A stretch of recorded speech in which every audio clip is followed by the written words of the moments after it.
The 6 to 7 Figure Show, episode 31. Let's hit it. Broadcasting from the Valley of the Sun outside Phoenix, Arizona. This is the 6 to 7 Figure Show. Tired of working so hard and having no time? Take your six-figure practice and turn it to a thriving seven-figure enterprise. And now, your host, author, speaker, mentor, and strategist, Frank Bria. Everyone, welcome to the 6 to 7 Figure Show. I'm your host, Frank Bria, and today I am joined by James Pelton. Good guy, good friend, and just good guy in general. James is a self-taught entrepreneur and founded Mobile Text Alerts back in 2011. Doubled its revenue every year, so just absolutely significant growth for a software company. Mobile Text Alert provides text messaging for thousands of churches, schools, businesses, and while he's not running the business, James is actually a college pastor, husband and father of 3 kids. He and his wife, Alyssa, live in Lincoln, Nebraska. James, thanks for being with us. Really appreciate it. Hey, thanks, Frank, for having me. Yeah, our pleasure. So, Mobile Text Alerts, I mean, this is one of those areas where, like, you guys pick a name where it actually explains exactly what you guys are doing. No need to have to decipher some strange domain name you guys picked out. That's exactly right. That's why we did it. Is I had a different name before, and people kept asking, "What do you do?" And I got tired of explaining it, so that's the name Mobile Text Alerts. I always like to say it is way better to be clear than clever. Yes. Well, and as a computer guy, that's kind of how I roll. Is just, you know what? No cleverness. Let's just put it out there. Cleverness overrated anyway. Yeah. So okay, yeah. So how'd you get into this? So so how'd you get into entrepreneurism? You have both a pastoral background, as well as a computer science background, which is, I'm assuming, not really common to have both of those things. That's right. So I was working at church as a college pastor, and we were actually looking for a way to let our students know, like, where we're going out to eat after youth group. And we were having a really hard time just getting the message to everybody. People would get left out and they'd be upset. I didn't know we were going to Wendy's after church. And so I was kind of just brainstorming, like, hey, what would be a good way to get this out to everyone? And then I thought, well, if texting is how I would normally do it manually. So I'm like, so I should build something where you can, and I kind of taught myself to program growing up, just kind of on the side. And now I should just build something that lets our college group do this. So I put that together just for our college group. And then I had about 3 or 4 churches ask about it. And then over the next couple months, word kind of spread. And I ended up with 90 churches that contacted me saying, hey, can we get this also? So I decided, well, maybe I should start charging for it, and kind of turned it into a business. So that's kind of how it was born, and then just kind of expanded out from there. Yeah. Yeah. That is a classic example of, there's a problem, go fix the problem, as opposed to trying to look for some amazing new thing.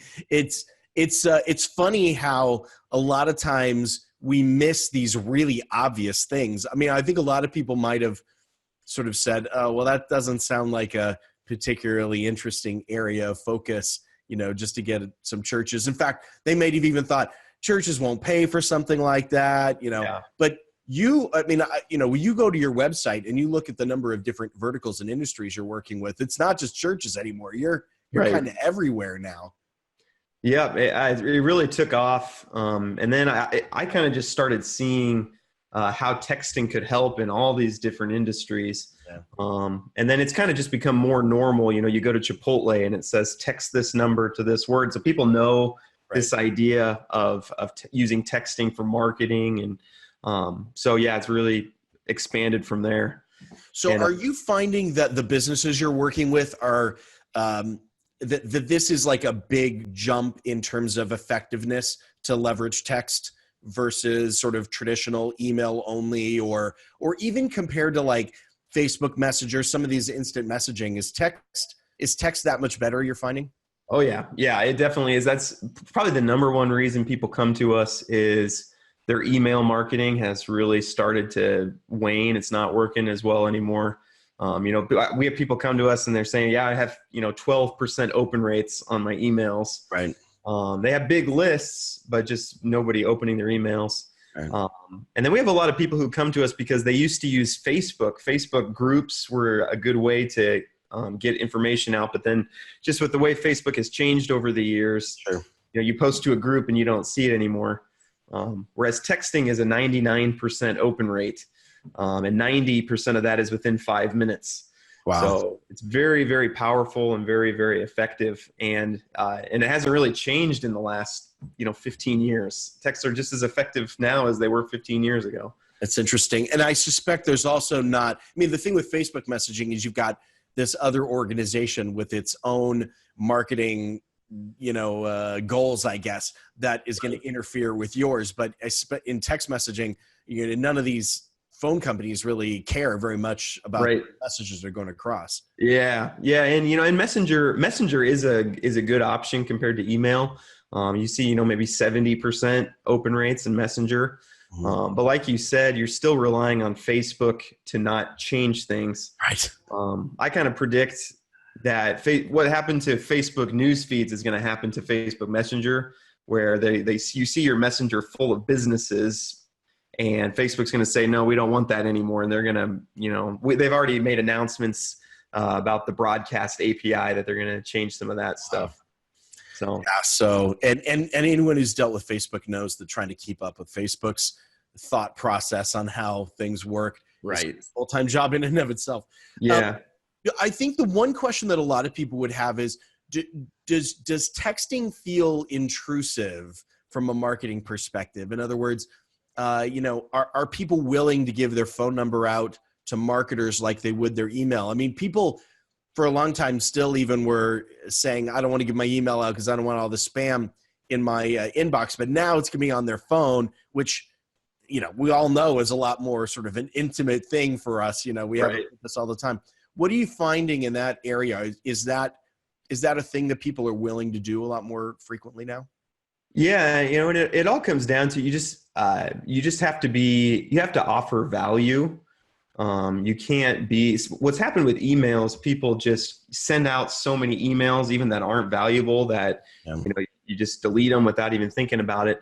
But if you use texting and you just make sure that you're offering value in everything you send, you don't send 5 a day.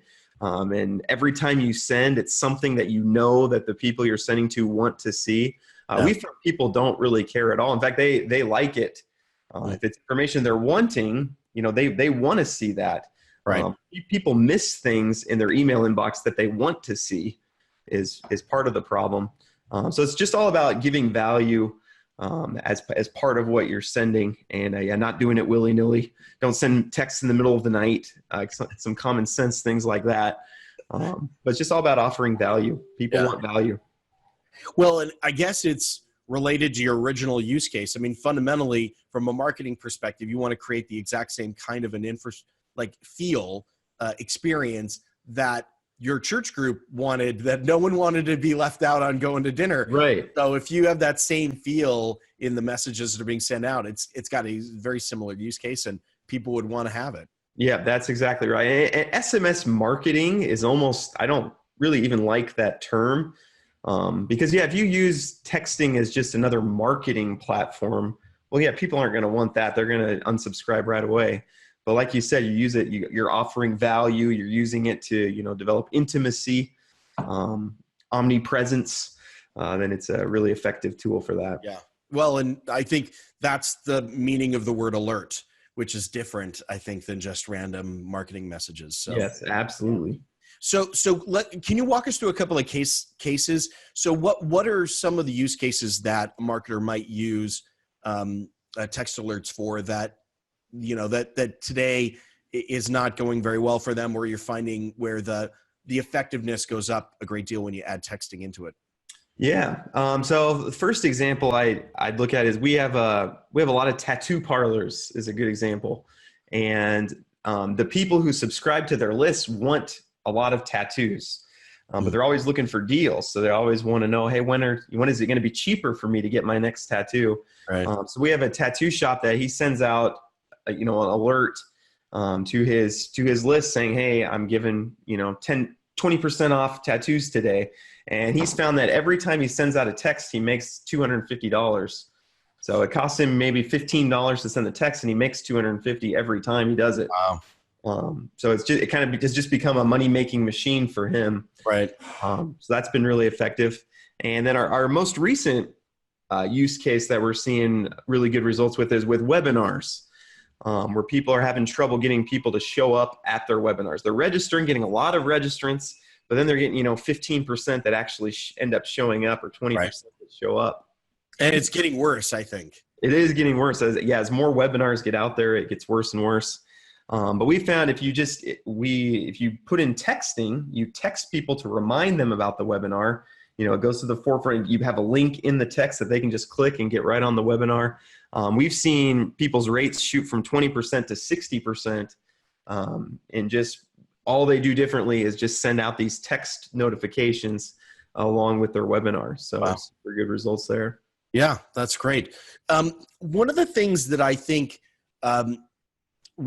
anyone who's in the marketing space or entrepreneurial space at all that struggles with is integrating technology into their processes. So every software company, I feel like, struggles with this. But one of the things I noticed about you guys is when your onboarding process feels very specific to getting people up and running as quickly as possible. Not every software company is that way. A lot of times you sign up for a system or a service and they send you your login, and it's like maybe there's a link to some videos someplace, but that's kind of it.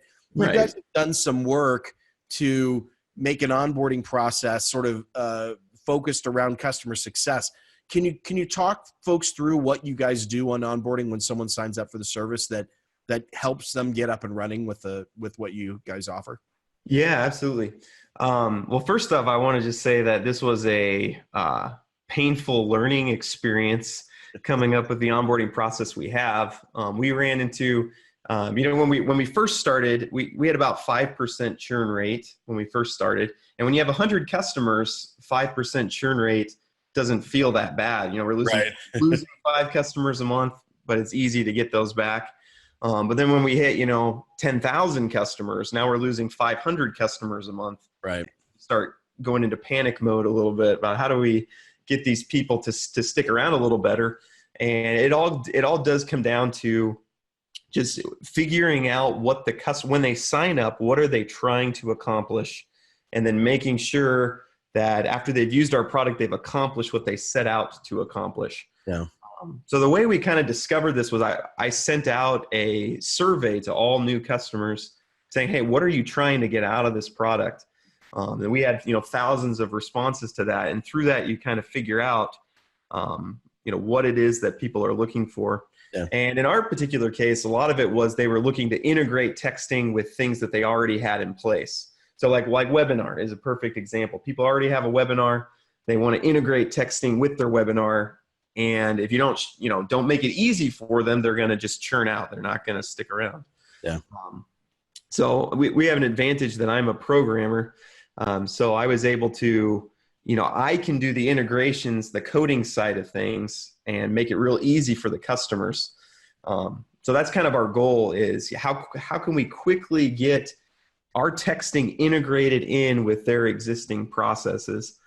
And then when that happens, when it's integrated in, then they have a hard time leaving because it's integrated in. They like it. It's part of their daily process. So that's really what we've kind of focused around. Yeah, that's nice. I mean, that's I think any platform software company that finds themselves getting embedded into the regular system rather than just some sort of tool off to the side, they always have longer lifespans with customers. But it's fascinating because the metric that you're describing for success is the integration. So you guys are basically pushing towards integration. You don't feel like you've been successful until you've hit the integration point.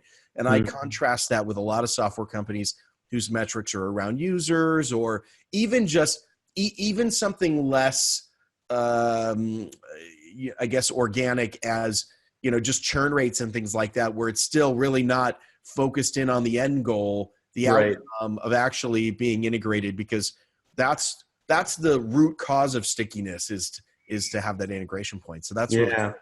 Yeah. And that was an adjustment for us. We used to focus more on, total customer number sure. and things like Yeah. that. But if you have, a lot of people paying $20 a month, customer number doesn't matter as much as that lifetime value. I mean, that's where we're actually making some money, is if somebody pays $20 a month for 10 years, then they're actually valuable. Yeah. So we kind of switched that. We see total customers now as kind of more of a vanity metric, where it used to be the number one thing we focused on. So yeah, that's been a big change for us. Yeah, that's and a great change. When I work with software companies, that's one of the things that I tell them first thing off is, find the right metric, because you're probably not using the right metric right now for most. Yeah. Look, software is a tough business, man. So I know you and I have kind of talked about this before, and the fact that you've got all your hair still is amazing. But good genes. It's good genes. And yeah, but I think also probably good decision making in the actual business development piece. But what would be your advice though for those folks who are thinking of heading off into this sort of SaaS or the software space that you wish you had known early on when you got started? Yeah, the first thing is hire early. For a long time, I've just grown up being a cheap skate and just not wanting to spend money on anything. This business has been completely bootstrapped, and that's just how I think. And that's good in a lot of ways, but it made me very slow to hire. Yeah. So for a long time, I was working a full-time job and doing sales and doing programming and doing customer support. And when I hired my first customer support rep and just took that away, hired that out, the business skyrocketed the very month that I did that. Yeah. And it was a $40,000 a year investment. It wasn't that much that I was having to spend. Right. But it was a game changer, just, giving me time to focus on growing the business rather than customer support tickets all day. Yeah. So that's probably the number one thing. Yeah, I think that's a great insight. I do think a lot, especially in software, where you've got the tech person, because you're both the business person and the technical founder. Like usually in a software company, you've got that pairing where you've got one person who's kind of focused on the business piece and one that's, worrying about the technical architecture and the coding and the testing, but you're kind of all that wrapped up in one. Was that, if you had to do that over again, would you follow that same path, or would you get someone to kind of partner up with you to make that go faster? In retrospect, I'd probably partner up with somebody to do the sales side. My nature is more the technical side of things. Mm-hmm.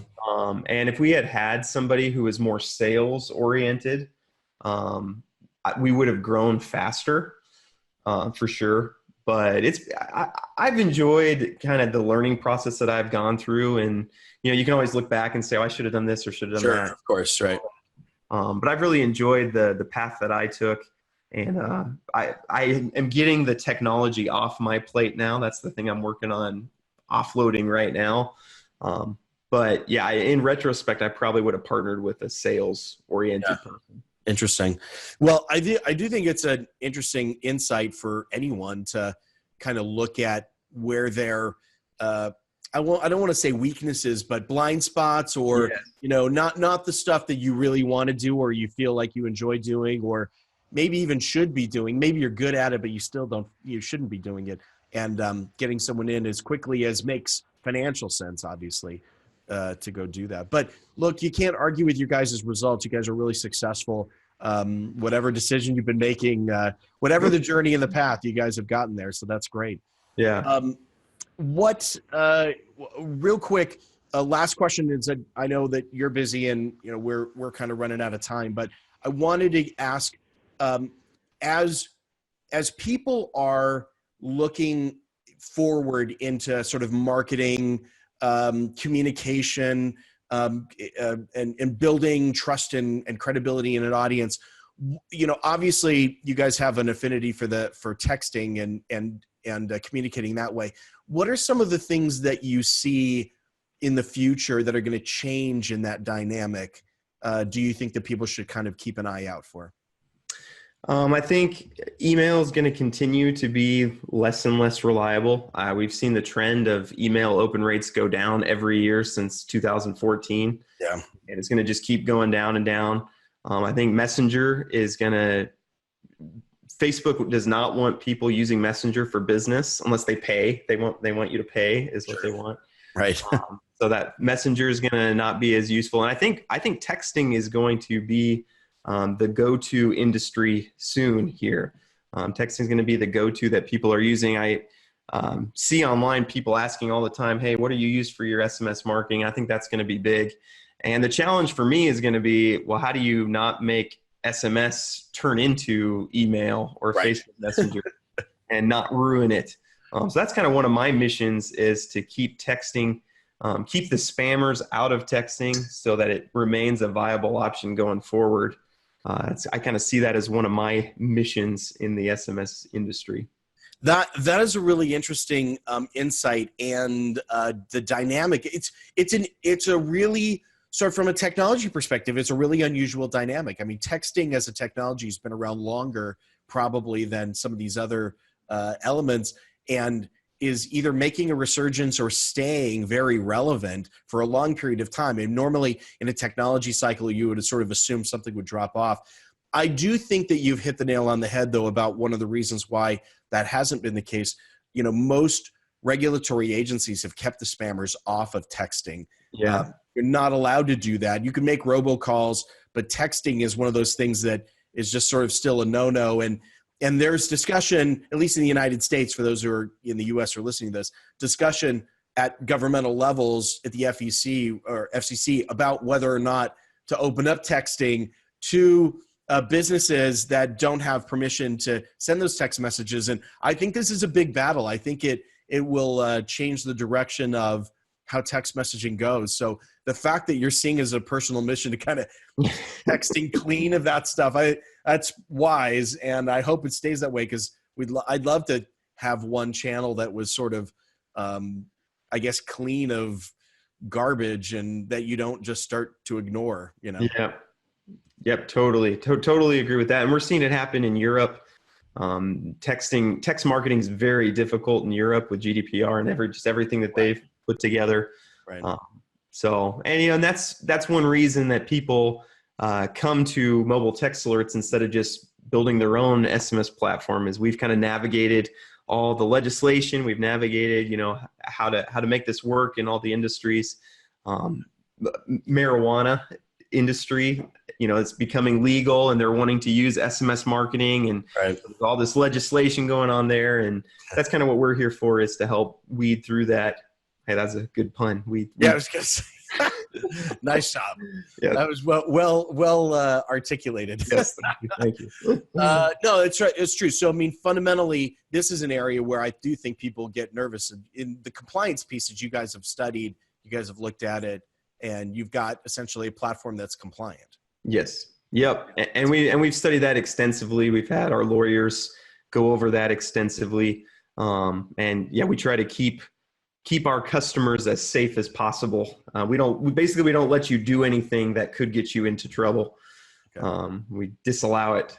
So yeah. Good. Excellent. That's awesome stuff.